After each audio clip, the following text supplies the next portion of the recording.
Radio వేరితాస్ ప్రేక్షకులకు వీక్షకులకు స్వాగతం సుస్వాగతం. ఆగస్టు నెల 22వ తేదీ గురువారము.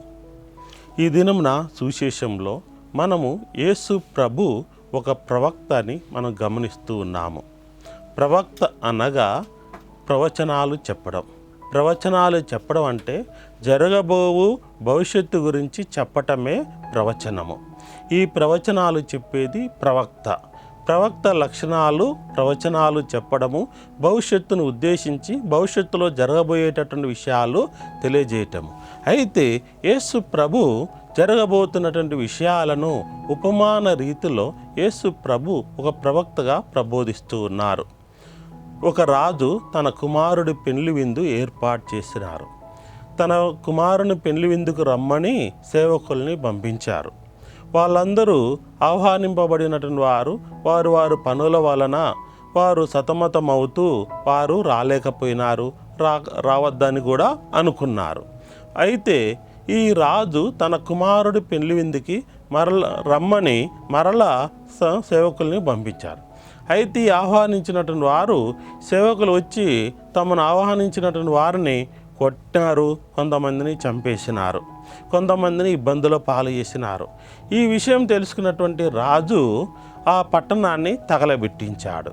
అయితే సేవకులకు చెప్పారు, మీరు ఎక్కడ మార్గములలో ఇక దారులలో మీకు కనబడినటువంటి వారిని కనపడినట్లుగా నా కుమారుడి పెళ్లి విందుకి మీరు తోడుకుని రండి అని పంపించారు.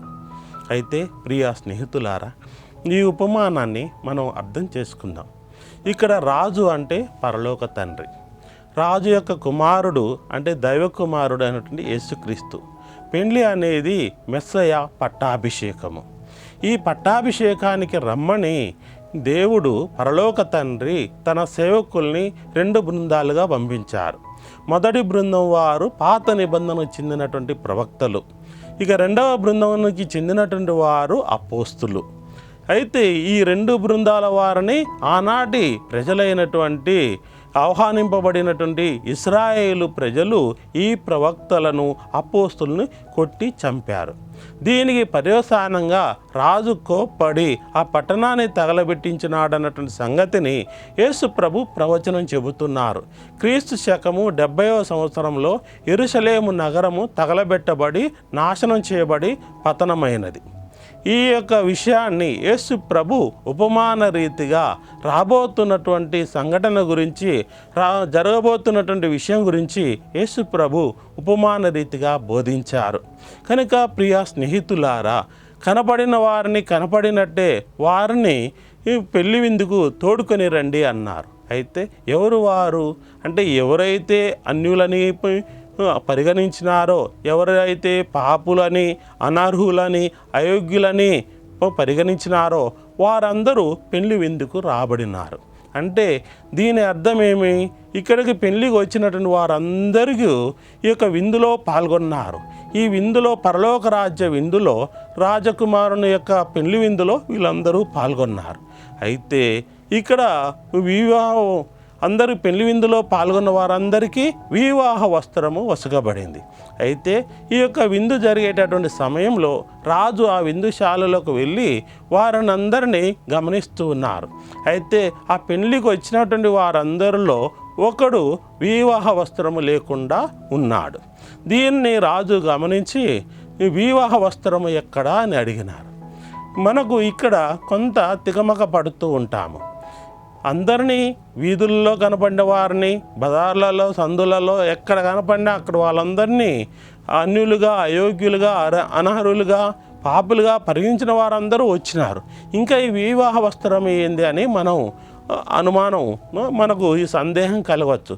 అయితే ఎవరు వచ్చినా కానీ ఆ విందుశాలలోనికి, ఆ విందులోకి ఎవరు ప్రవేశించినా ప్రతి ఒక్కరికి వివాహ వస్త్రము ఇవ్వబడింది.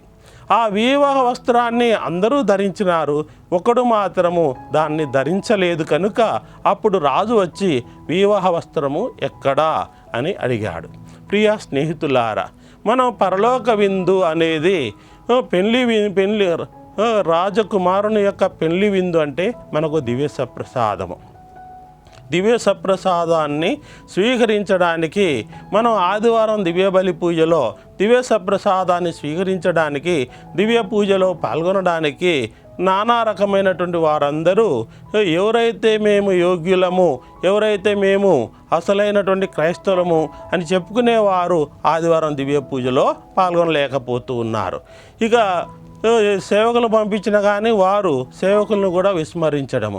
అయితే ఎవరైతే అనర్హులుగా ఉన్నా కానీ వారికి ప్రవేశ అర్హతను కల్పించినారు, ప్రవేశాన్ని కల్పించినారు.